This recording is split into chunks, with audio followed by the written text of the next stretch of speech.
नमस्कार, तुम्हा सर्वांचं माझ्या चॅनलवरती स्वागत आहे। होळीची कथा।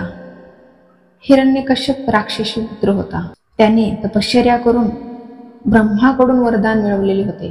हिरण्यकश्यपने जेव्हा पृथ्वीला पटली नेण्याचा प्रयत्न केला तेव्हा विष्णूने वराह अवतार धारण करून त्याचा नाश केला। त्यामुळे भडकलेल्या हिरण्यकश्यपूने विष्णूचे आपल्या राज्यात कोणी नाव घेऊ नये असे सगळ्यांना बजावले।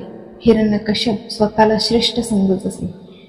देवतांविषयी त्याला अतिशय तिरस्कार होता, पण त्याच्याच घराण्यात जन्माला आलेला त्याचा मुलगा प्रल्हाद हाच मोठा विष्णू भक्त निघाला।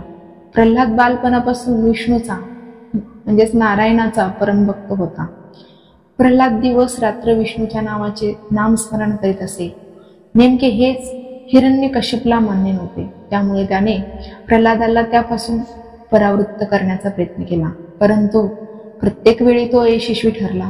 सगळे उपाय करून थकलेल्या हिरण्यकश्यपला त्याची बहीण, जिचे नाव होलिका होते, ती म्हणाली, दादा, मला तुझा त्रास बघवत नाही। मला अग्निदेवाकडून असा वरदान आहे की मला आग जळू शकत नाही। मी प्रल्हादला आगणीत घेऊन बसते।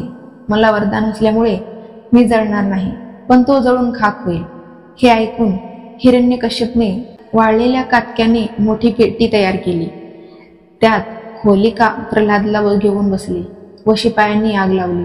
होलिका आपल्याच वरदानाच्या धुंदीत होती, परंतु प्रल्हादाच्या भक्तिसाधनेमुळे उलटेच घडले।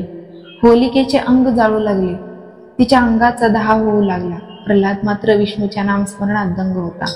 शेवटी जे व्हायचे तेच झाले। होलिका जळून खाक झाली आणि प्रल्हाद सुखरूप जिवंत राहिला। त्याच्या भक्तीने प्रसन्न होऊन विष्णूने खांबातून नरसिंह अवतार घेऊन हिरण्यकश्यपचा वध केला। तेव्हापासून होळी जाळण्याची परंपरा सुरू झाली।